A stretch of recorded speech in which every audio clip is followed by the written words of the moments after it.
বৃদ্ধ, পুরুষ, মহিলা সবাইকে সালাম জানাচ্ছি। আসসালামু আলাইকুম। আপনাদের সবাইকে ছাত্র জনতার বিপ্লবে সিক্ত নতুন বাংলাদেশে স্বাগত জানাচ্ছি। গভীর শ্রদ্ধা জানাচ্ছি জুলাই আগস্ট মাসে ফ্যাসিবাদের বিরুদ্ধে ছাত্র জনতার অভ্যুত্থানে নিহত সকলের প্রতি। তাদের আত্মার মাগফিরাত কামনা করছি। তাদের আত্মত্যাগের বিনিময়ে নতুন বাংলাদেশ গড়ার শপথ নিয়ে আমি আপনাদের কাছে কিছু কথা বলতে চাই।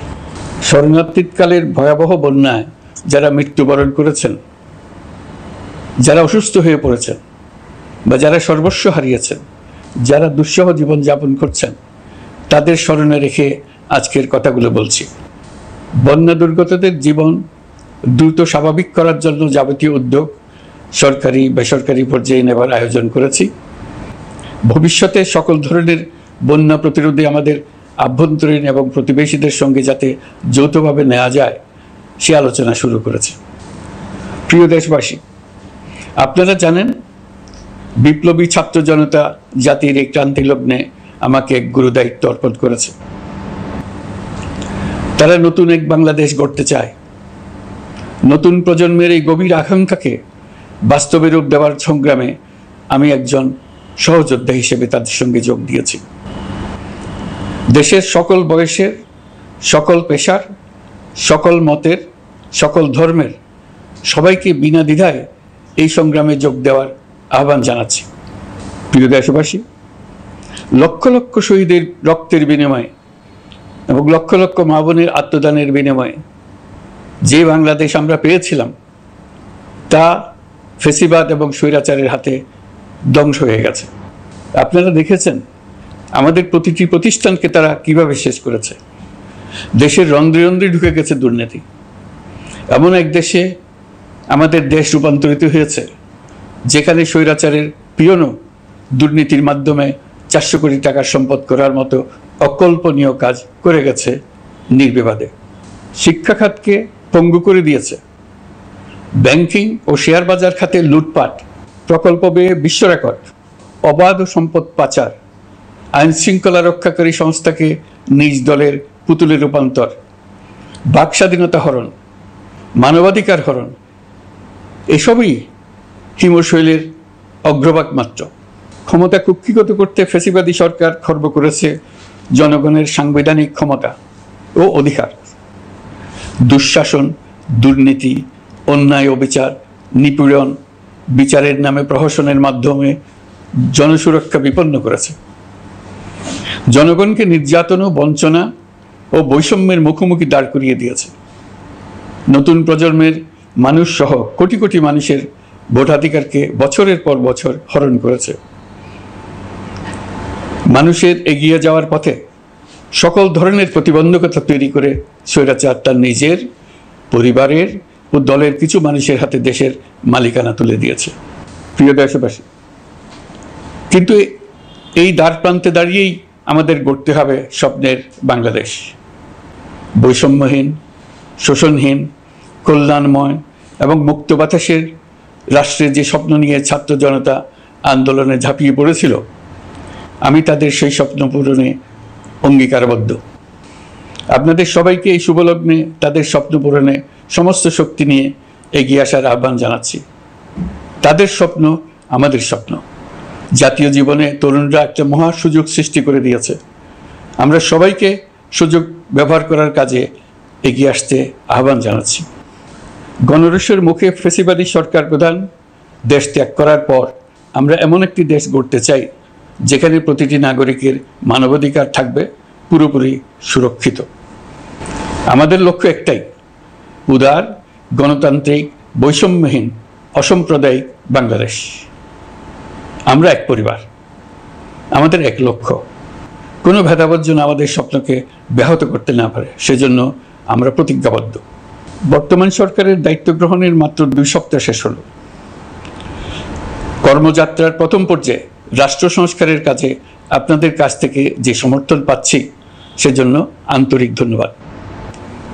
আমরা অনুধাবন করছি যে আমাদের কাছে আপনাদের প্রত্যাশা অনেক। এই প্রত্যাশা পূরণে আমরা বদ্ধপরিকর। যদিও দীর্ঘদিনের গণতন্ত্রহীনতা 15 বছরের ফেসিবাদী শাসন ব্যবস্থা প্রায় প্রতিটি ক্ষেত্রেই আমাদের জন্য পর্বতসম চ্যালেঞ্জ রেখে গিয়েছে, কিন্তু এই চ্যালেঞ্জ গ্রহণে আমরা প্রস্তুত। আজ আমি সরকারের পক্ষ থেকে আপনাদের দোয়া ও সহযোগিতা কামনা করতে আপনাদের সামনে এসেছি। শুধু আমি বলবো, আপনাদের একটু ধৈর্য ধরতে হবে। এখনই সব দাবি পূরণ করার জন্য জোর করা, প্রতিষ্ঠানে ঢুকে ব্যক্তিবিশেষকে হুমকির মধ্যে ফেলা, মামলা গ্রহণের জন্য চাপ সৃষ্টি করা, বিচারের জন্য গ্রেফতারকৃত ব্যক্তিকে আদালতে হামলা করে আগেই এক ধরনের বিচার করে ফেলার যে প্রবণতা, তা থেকে বের হতে হবে। ছাত্র জনতার বিপ্লবের গৌরব ও সম্ভাবনা এসব কাজে ম্লান হয়ে যাবে। নতুন বাংলাদেশ গড়ার প্রচেষ্টা হতে ব্যাহত হবে। রাতারাতি এই পরিস্থিতি থেকে উত্তরণ কঠিন। নড়বড়ে এক কাঠামো, আমি বরং বলবো জনস্বার্থের বিপরীতমুখী এক কাঠামোর উপর দাঁড়িয়ে আমাদেরকে দেশ পুনর্গঠনের কাজে হাত দিতে হয়েছে। আমরা এখান থেকেই বাংলাদেশকে এমনভাবে করতে চাই যেন এদেশে জনগণই সত্যিকার অর্থে সকল ক্ষমতার উৎস হয়, বিশ্ব দরবারে একটি মানবিক ও কল্যাণকর রাষ্ট্র হিসেবে সমাদৃত হয়। তরুণ প্রজন্ম, শিক্ষার্থী ও জনতার আত্মত্যাগের প্রতি সম্মান জানাতে রাষ্ট্র সংস্কারের কাজে সফল আমাদের হতেই হবে, এর আর কোনো বিকল্প নেই। প্রিয় দেশবাসী, আপনারা ইতিমধ্যে জেনেছেন জুলাই আগস্ট মাসে গণ অভ্যুত্থানে বল প্রয়োগ ও হতাহতের যে দুঃসহ ঘটনা ঘটানো হয়েছে তার স্বচ্ছ তদন্ত করতে জাতিসংঘের মানবাধিকার কমিশনের প্রধানকে বাংলাদেশে এসে তাদের তদন্ত শুরু করতে আমরা আমন্ত্রণ জানিয়েছি। তদন্তের এই প্রক্রিয়া এই সপ্তাহে শুরু হবে। তাদের প্রথম দল ইতিমধ্যে এসে গেছে। আমরা ইতিমধ্যে ছাত্র জনতার বিপ্লবকে নস্যাৎ করতে যে শত শত মিথ্যা ও হয়রানিমূলক মামলা দায়ের করা হয়েছিল তার অধিকাংশ প্রত্যাহার করেছি এবং আটক ছাত্র জনতার মুক্তি লাভের ব্যবস্থা করেছে। পর্যায়ক্রমে মিথ্যা ও গায়েবী সকল মামলার ক্ষেত্রে অনুরূপ ব্যবস্থা গ্রহণ করে মানুষকে দুঃসহ ভোগান্তি থেকে মুক্ত করা হবে। ন্যায় বিচার নিশ্চিত করতে গণ অভ্যুত্থানের সকল শহীদ পরিবারকে পুনর্বাসন করবে। সকল আহত শিক্ষার্থী ও জনতার চিকিৎসার সম্পূর্ণ ব্যয় সরকার বহন করবে। সেই লক্ষ্যে স্বাস্থ্য মন্ত্রণালয়ের নেতৃত্বে উপদেষ্টা পরিষদে বৈষম্য বিরোধী ছাত্র আন্দোলনের প্রতিনিধিত্বকারী 2 জন উপদেষ্টার সহায়তায় একটা পূর্ণাঙ্গ তালিকা প্রস্তুত করা হচ্ছে। এই কার্যক্রমের জন্য এবং গণ অভ্যুত্থানের শহীদদের স্মৃতি ধরে রাখতে সরকার অতি দ্রুত জুলাই গণহত্যা স্মৃতি ফাউন্ডেশন নামে একটি ফাউন্ডেশন প্রতিষ্ঠা করার প্রক্রিয়া শেষ পর্যায়ে এনেছে। আপনাদের সবার এবং বিদেশে অবস্থানরত ভাই বোনদের অনুদান এই প্রতিষ্ঠানে পাঠানোর জন্য অনুরোধ করছি। আমি ব্যক্তিগতভাবে এই প্রতিষ্ঠানের চেয়ারম্যানের পদ গ্রহণ করেছি। প্রিয় দেশবাসী, আপনারা লক্ষ্য করেছেন দায়িত্ব গ্রহণ করেই আমাদেরকে আইন শৃঙ্খলা অঙ্গনে অস্থির পরিস্থিতি সামাল দিতে হয়েছে। আপনাদের সহযোগিতা ও সমর্থনে দেশপ্রেমিক সকল আইন শৃঙ্খলা রক্ষাকারী বাহিনী কাজে যোগ দিয়েছে। ফ্যাসিবাদী সরকার প্রশাসনের চরম দলীয়করণ করার ফলে বিপুল সংখ্যক কর্মকর্তা কর্মচারী দীর্ঘদিন বৈষম্যের শিকার হয়েছেন। আমরা ইতিমধ্যে সংশোধনমূলক ব্যবস্থা গ্রহণ করতে আরম্ভ করেছি, তবে প্রশাসনকে গতিশীল রাখতে এবং একই সাথে সুনির্দিষ্ট পদ্ধতি অনুসরণ করে সঠিক সিদ্ধান্তে উপনীত হতে সময় প্রয়োজন। সেজন্য সকলকে ধৈর্য ধরার অনুরোধ করছি। প্রশাসনের সকল ক্ষেত্রে প্রতিষ্ঠানগুলো যেন জনগণের আস্থা ফিরে পায়, সেটি আমাদের অন্যতম উদ্দেশ্য। লুটপাট ও দুর্নীতির আখড়ায় পরিণত করা ব্যাংকিং খাতে সুশাসন নিশ্চিত করার জন্য আমরা উদ্যোগ নিয়েছি। এই খাতে দক্ষ জনবল নিয়োগ দেওয়া হচ্ছে। ব্যাংকিং খাতে শৃঙ্খলা স্থাপন, ব্যবসা বাণিজ্যে সহায়ক পরিবেশ তৈরি এবং জনগণের জীবনযাপন সহজ করতে নিত্য প্রয়োজনীয় দ্রব্যমূল্য ও মূল্যস্ফীতি নিয়ন্ত্রণে আনার আমরা উদ্যোগ সচল করেছি। ব্যাংকিং খাতে দীর্ঘমেয়াদী সংস্কারের জন্য ব্যাংক কমিশন গঠন করা হবে। আর্থিক খাতে সার্বিক পরিস্থিতি ও সংস্কার বিষয়ে একটি রূপকল্প তৈরি করা হবে, যা দ্রুত জনসমক্ষে প্রকাশ করা হবে। শেয়ার বাজার, পরিবহন খাত সহ যেসব ক্ষেত্রে চরম বিশৃঙ্খলা বিরাজ করছে তা নিরসনের দ্রুত পদক্ষেপ নেওয়া হচ্ছে। বিচার বিভাগকে দুর্নীতি ও দলীয় প্রভাব মুক্ত করতে কার্যক্রম শুরু হয়েছে। একটি সুনির্দিষ্ট প্রক্রিয়ার মধ্য দিয়ে বিচার বিভাগের স্বাধীনতা ও জবাবদিহিতা নিশ্চিত করার উদ্যোগ নেওয়া হয়েছে। ফ্যাসিবাদী সরকারের বিচার বহির্ভূত হত্যাকাণ্ড, গুম, খুন, অপহরণ এবং আয়নাঘরের মতো চরম ঘৃণ্য সকল অপকর্মের ন্যায় বিচার নিশ্চিত করা হবে। এসব অপকর্মের সঙ্গে জড়িত সকলের বিচার নিশ্চিত করা হবে। তালিকা প্রস্তুত করে মিথ্যা মামলা প্রত্যাহার করা হবে। দুর্নীতি ও সম্পদ পাচারের বিচার করা হবে। আইনশৃঙ্খলার ক্ষেত্রে জনমুখী ও দলীয় প্রভাবমুক্ত জবাবদিহিমূলক কাঠামো সৃষ্টির লক্ষ্যে পুলিশ কমিশন গঠন করা হবে। জাতিসংঘের তদন্ত প্রতিবেদন, দায়িত্বপ্রাপ্ত সকল সংস্থা ও জনগণের সাথে মত বিনিময়ের মাধ্যমে কমিশনের নেতৃত্বে প্রয়োজনীয় সংস্কার করা হবে। বাংলাদেশকে আর কোনোদিন কেউ যেন কোনো পুলিশি রাষ্ট্রে পরিণত করতে না পারে তার ব্যবস্থা করা হবে। তথ্যের অবাধ প্রবাহ ও গণমাধ্যমের স্বাধীনতা নিশ্চিত করা হবে। ফ্যাসিবাদী সরকার গণমাধ্যমের উপরও দলীয়করণ ও নির্যাতনের বোঝা চাপিয়েছিল। জনগণের তথ্যের অধিকার নিশ্চিত করতে আমরা প্রতিশ্রুতিবদ্ধ। তথ্যের প্রবাহে বিদ্যমান আইনি ও অন্যান্য বাধা অপসারণ করা হবে। মত প্রকাশের স্বাধীনতা বাধাগ্রস্ত করে এমন সব আইনের নিপীড়নমূলক ধারা সংশোধন করা হবে। ইতিমধ্যে এই ধরনের আইনগুলো নিশ্চিহ্নিত করে এই প্রক্রিয়া শুরু করা হয়েছে। বিদেশি সংবাদকর্মীদের এদেশে আসার পর যে অলিখিত নিষেধাজ্ঞা ছিল, ইতিমধ্যে আমরা তা তুলে নিয়েছি। বিদেশি সাংবাদিকদের দ্রুত ভিসা দিতে সংশ্লিষ্ট কর্মকর্তাদের নির্দেশ দেওয়া হয়েছে। আমরা আশা করি পরিবর্তিত পরিস্থিতিতে গণমাধ্যম কর্মীরা নিরপেক্ষ সাংবাদিকতা চালিয়ে যাবেন। শিক্ষাক্ষেত্রে চরম নৈরাজ্য প্রতিষ্ঠিত করে গেছে বিগত সরকার। আমরা তার পূর্ণাঙ্গ সংস্কারের উদ্যোগ নেব। এটা আমাদের অন্যতম অগ্রাধিকার। আপনারা জানেন, দায়িত্ব গ্রহণের পর দ্রুততম সময়ের মধ্যে সকল শিক্ষা প্রতিষ্ঠান খুলে দেওয়া হয়েছে। শিক্ষার্থীদের জন্য সৃজনশীল, নিরাপদ ও ভীতিমুক্ত পরিবেশ নিশ্চিত করা আমাদের অঙ্গীকার। একই সাথে পাঠ্যক্রমকে যুগোপযোগী করার কাজও দ্রুত শুরু করা হবে। গণতন্ত্রকে সুসংহত করতে স্থানীয় সরকার প্রতিষ্ঠানগুলোকে শক্তিশালী করা হবে এবং ক্ষমতার বিকেন্দ্রীকরণ নিশ্চিত করা হবে। ছাত্র জনতার গণঅভ্যুত্থানকে সফল পরিণতি দিতে প্রশাসন, বিচার বিভাগ, নির্বাচন কমিশন ও নির্বাচনী ব্যবস্থা, আইন শৃঙ্খলা খাত এবং তথ্য প্রবাহে প্রয়োজনীয় সংস্কার সম্পূর্ণ করে অবাধ ও সুষ্ঠু অংশগ্রহণমূলক নির্বাচন আয়োজন করা হবে। এর লক্ষ্য হবে দুর্নীতি, লুটপাট, গণহত্যার বিরুদ্ধে একটি জবাবদিহিতামূলক রাজনৈতিক বন্দোবস্তের সূচনা। বর্তমান সরকার দুর্নীতির বিরুদ্ধে স্পষ্ট অবস্থান গ্রহণ করেছে। আমাদের সকল উপদেষ্টা দ্রুততম সময়ের মধ্যে তাদের সম্পদের বিবরণ প্রকাশ করবেন। পর্যায়ক্রমে এটা সকল সরকারি কর্মকর্তাদের ক্ষেত্রেও নিয়মিত এবং বাধ্যতামূলক করা হবে। রাষ্ট্রীয় পর্যায়ে দুর্নীতির বিরুদ্ধে ব্যবস্থা গ্রহণে সংবিধানের ৭৭ অনুচ্ছেদে প্রতিশ্রুত ন্যায়পাল নিয়োগে অধ্যাদেশ প্রণয়ন করা হবে। এবার কৃষি খাতের কথা একটু বলে। কৃষি নির্ভর বাংলাদেশে কৃষকের স্বার্থ যেন সুরক্ষিত থাকে, কৃষক যেন তার উৎপাদিত পণ্যের ন্যায্য মূল্য পায়, তা নিশ্চিত করা হবে। প্রবাসী শ্রমিকরা যেভাবে বৈষম্য বিরোধী ছাত্র জনতার আন্দোলনকে সমর্থন দিয়েছে, মুক্তিকামী জনগণ তা কৃতজ্ঞ চিত্তে স্মরণ করে। তাদের প্রতি সকল পর্যায়ে সম্মানজনক আচরণ নিশ্চিত করা হবে।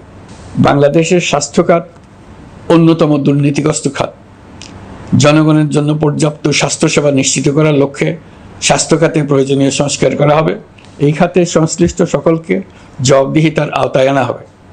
হাসপাতালগুলোকে আধুনিকায়নের উদ্যোগ নেওয়া হবে এবং সেখানে সরকারি ডাক্তার সহ বিশেষজ্ঞদের নিয়মিত উপস্থিতি নিশ্চিত করা হবে। স্বাস্থ্যসেবা যাতে নির্দিষ্ট কিছু অঞ্চলে কেন্দ্রীভূত না থাকে, দেশের সব অঞ্চলের মানুষ সমান স্বাস্থ্যসেবা পায়, সে লক্ষ্যে প্রয়োজনীয় উদ্যোগ নিতে আমরা বদ্ধপরিকর। বর্তমান প্রজন্ম অনেক বেশি সচেতন। বিশ্বের বিভিন্ন প্রান্তে ঘটে যাওয়া পরিবর্তন বিষয়ে তারা ওয়াকিবহাল শুধু নয়, তারা নেতৃত্ব দিচ্ছে। তারা যে উন্নয়নের স্বপ্ন দেখে তা টেকসই এবং পরিবেশ বান্ধব, প্রকৃতি ধ্বংসকারী উন্নয়ন নয়। শুধু জিডিপি একটি দেশের উন্নয়নের মাপকাঠি হতে পারে না। নদী, নালা, খাল পরিবেশবাদী আমাদের সরকারের অবস্থান সামঞ্জস্যপূর্ণ। জলবায়ু পরিবর্তন রোধ করতে এবং আগামী প্রজন্মের জন্য সুস্থ একটা পৃথিবী রেখে যেতে কার্বন নিঃসরণ শূন্যের কোটায় নামিয়ে আনার বিকল্প নেই। আমাদের সরকার পরিবেশ ও জলবায়ু রক্ষায় সর্বোচ্চ গুরুত্ব দেবে। এই কার্যক্রমে তরুণ সম্প্রদায়কে সম্পৃক্ত করা হবে। ইতোমধ্যে বিভিন্ন রাষ্ট্র ও জাতিসংঘ বর্তমান সরকারের কর্মসূচির প্রতি সমর্থন ব্যক্ত করেছে। আমরা সকল রাষ্ট্রের সাথে বন্ধুত্বপূর্ণ সম্পর্ক বজায় রাখব। আমাদের পররাষ্ট্রনীতির ভিত্তি হবে পারস্পরিক আস্থা, বিশ্বাস ও সহযোগিতা। আমরা মানবাধিকার আইনসহ সকল আন্তর্জাতিক আইনের প্রতি শ্রদ্ধাশীল। আমাদের পক্ষ থেকে গুম বিষয়ক আন্তর্জাতিক চুক্তির পক্ষরাষ্ট্র হওয়া সহ বিভিন্ন পদক্ষেপ নেওয়া হয়েছে। ইতিমধ্যে পক্ষভুক্ত এমন সকল আঞ্চলিক ও দ্বিপাক্ষিক চুক্তি ও সমঝোতা বাস্তবায়ন করে যাব। আমাদের সরকার রোহিঙ্গা সমস্যার বাস্তবসম্মত সমাধানের লক্ষ্যে আন্তর্জাতিক সম্প্রদায়ের সাথে কাজ করে যাবে। আমরা জাতীয় ঐক্যে বিশ্বাসী। প্রয়োজনীয় সংস্কারের লক্ষ্যে রাজনৈতিক ঐক্যের মধ্য দিয়ে নিশ্চিত করা হবে নারী, শিশু, প্রতিবন্ধী, ধর্মীয় সংখ্যালঘু, আদিবাসী সকলেই এদেশের নাগরিক এবং সমান আইনের সুরক্ষার অধিকারী। তাদের সকলের মানবিক অধিকার সহ অন্যান্য সকল অধিকার নিশ্চিত করার উদ্যোগ নেওয়া হবে। এই জন্য আমি উপদেষ্টা পদমর্যাদা সম্পন্ন একজন বিশেষ সহকারী নিয়োগ দিয়েছি, যার দায়িত্ব হবে জাতীয় সংহতি উন্নয়ন। বন্যা কবলিত এলাকার সকল মানুষের দুর্ভোগ লাঘবে সরকার সঠিক সহায়তা দেওয়ার জন্য সরকারের যত কার্যক্রম আছে তাদের সচল করেছে। ইতিমধ্যে উপদেষ্টাবৃন্দ বিভিন্ন এলাকার দায়িত্ব নিয়ে এলাকায় গেছেন। আমার কার্যালয়ে একটা নিয়ন্ত্রণ কক্ষ স্থাপন করা হয়েছে। বন্যা পরবর্তী কার্যক্রম নেওয়া হয়েছে। ভবিষ্যতে বন্যা নিয়ন্ত্রণের জন্য করণীয় কী স্থির করার জন্য পদক্ষেপ নেওয়া হচ্ছে। দেশপ্রেমিক সেনাবাহিনী, পুলিশ, বিজিবি, র্যাবকে গুম নির্যাতনের কাজে লাগিয়ে তাদের কলঙ্কিত করা হয়েছে। তারা দেশের গৌরব। তাদেরও কিছু অতি উৎসাহী সদস্যের কারণে পুরো বাহিনীকে আমরা কলঙ্কিত দেখতে চাই না। আমরা অপরাধীদের চিহ্নিত করতে চাই এবং তাদের শাস্তি দিতে চাই, যেন ভবিষ্যতে কারো হুকুমে দেশপ্রেমিক কোনো বাহিনীর, পুলিশের, র্যাবের কোনো সদস্য হত্যাকাণ্ড, গুম ও অত্যাচারে জড়িত হওয়ার সাহস না করে।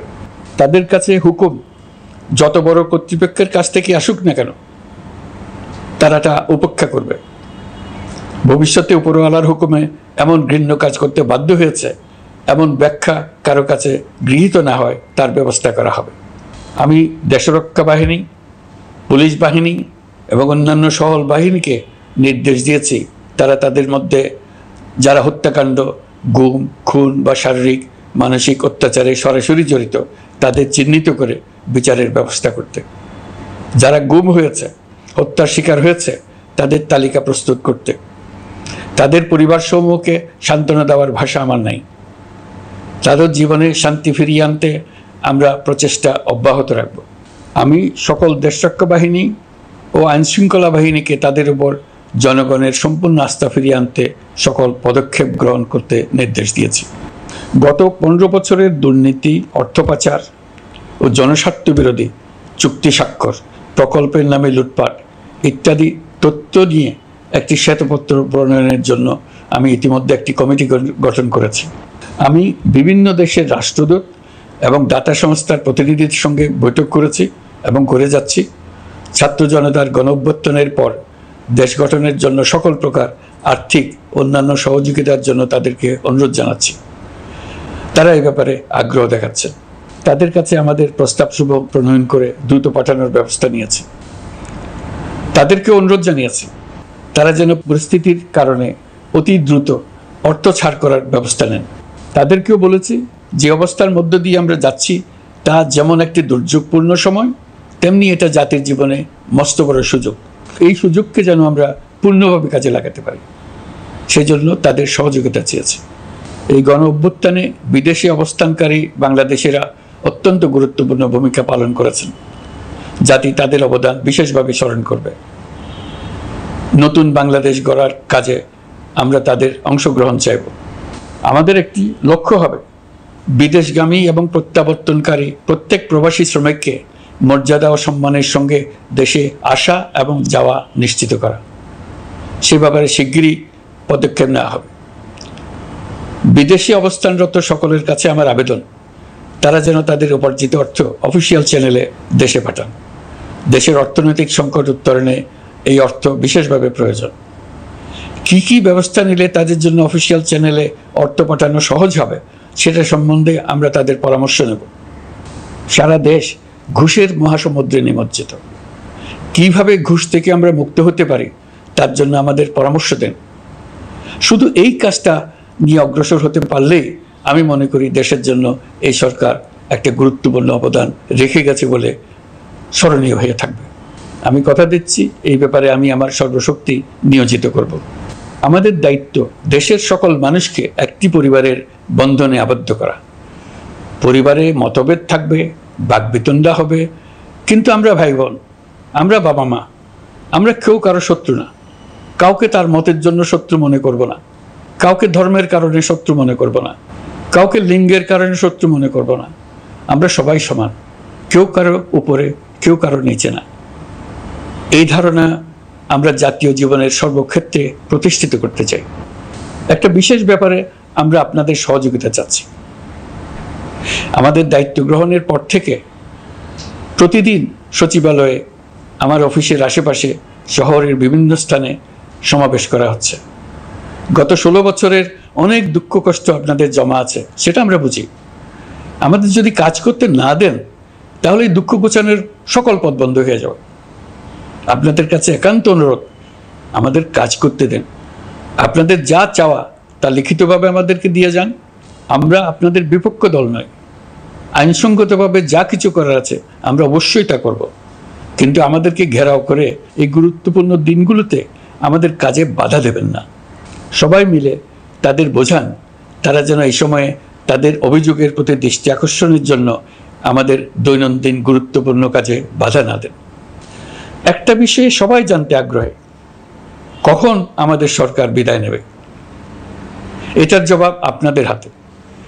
কখন আপনারা আমাদেরকে বিদায় দেবেন? আমরা কেউ দেশ শাসনের মানুষ নই। আমাদের নিজ নিজ পেশায় আমরা আনন্দ পাই। দেশের সংকটকালে ছাত্রদের আহ্বানে আমরা এই দায়িত্ব গ্রহণ করেছি। আমরা সমস্ত শক্তি দিয়ে এই দায়িত্ব পালন করব। আমাদের উপদেষ্টা মণ্ডলীও এই লক্ষ্যে উদ্বুদ্ধ হয়ে সবাই মিলে একটা টিম হিসেবে কাজ করে যাচ্ছি। কখন নির্বাচন হবে সেটা সম্পূর্ণ রাজনৈতিক সিদ্ধান্ত, আমাদের সিদ্ধান্ত নয়। দেশবাসীকে ঠিক করতে হবে আপনারা কখন আমাদেরকে ছেড়ে দেবেন। আমরা ছাত্রদের আহ্বানে এসেছি, তারা আমাদের প্রাথমিক নিয়োগকর্তা। দেশের আপামর জনসাধারণ আমাদের নিয়োগ সমর্থন করেছে। আমরা ক্রমাগতভাবে সবাইকে বিষয়টি স্মরণ করিয়ে যাব, যাতে হঠাৎ করে এই প্রশ্ন উত্থাপিত না হয় আমরা কখন যাব। তারা যখনই বলবে আমরা চলে যাব। আমরা সংস্কারের অংশ হিসেবে নির্বাচন কমিশনকেও সংস্কার করব। কমিশনকে যে কোনো সময় আদর্শ নির্বাচনের জন্য প্রস্তুত রাখব। আমরা বিভিন্ন সংস্কারের কাজ শুরু করেছি। দেশবাসীকে অনুরোধ করব একটা আলোচনা শুরু করতে। আমরা সর্বনিম্ন কি কি কাজ সম্পূর্ণ করে যাব, কি কি কাজ মোটামুটি করে গেলে হবে। এই আলোচনার মাধ্যমে আমরা একটা দিক নির্দেশনা পেতে পারি। তবে চূড়ান্ত সিদ্ধান্ত রাজনৈতিক সিদ্ধান্ত, সেটা রাজনৈতিক আলোচনা থেকেই আসবে। এই দিক নির্দেশনা না পেলে আমরা দাতা সরকার এবং আন্তর্জাতিক অর্থনৈতিক প্রতিষ্ঠানসমূহের সঙ্গে আলোচনায় দৃঢ়তার সঙ্গে অগ্রসর হতে পারছি না। আমি নিশ্চয়তা দিচ্ছি, আমরা আমাদের পক্ষ থেকে মেয়াদ বৃদ্ধির কোনো প্রশ্ন তুলব না। আমরা আপনাদের সকলের দোয়া চাই। যেই কদিন আছি সেই সময়টুকু উপদেষ্টা মণ্ডলীর প্রত্যেকে নিজ নিজ সাধ্যমতো দেশের এই সংকটকালে সংকট উত্তরণে যেন নিজ নিজ মেধা সাধ্যমতো কাজে লাগাতে পারে। নতুন বাংলাদেশ গড়ার যে সুযোগ ছাত্র জনতার রক্তের বিনিময়ে আমরা অর্জন করলাম, আমরা আমাদের মতানৈক্যের কারণে সেটা যেন হাতছাড়া করে না ফেলে, এটা আমরা নিশ্চিত করতে চাই। এই সুযোগ এবার হারিয়ে ফেললে আমরা জাতি হিসেবে পরাজিত হয়ে যাব। শহীদ, আহত এবং জীবিত ছাত্র জনতার কাছে আমরা প্রতিজ্ঞাবদ্ধ থাকতে চাই। আমরা এই অর্জনকে কিছুতেই হারিয়ে যেতে দেব না। যে সুযোগ তারা আমাদেরকে দিয়েছে তার মাধ্যমে আমাদের দেশকে পৃথিবীর একটি শ্রদ্ধেয়, সকল দিকে দৃষ্টান্ত স্থাপনকারী দেশে পরিণত করতে আমরা শপথ নিয়েছি। সবশেষে আবারও আমাদের দেশের সকল মানুষ, শিশু, কিশোর কিশোরী, তরুণ তরুণী, বয়স্ক, বৃদ্ধ, নারী, পুরুষ সবার কাছে দোয়া চাইছি যেন আমরা আমাদের সকলের স্বপ্ন বাস্তবায়নে সফল হই। আল্লাহ আমাদের সহায় হন, আমাদের সবার মঙ্গল।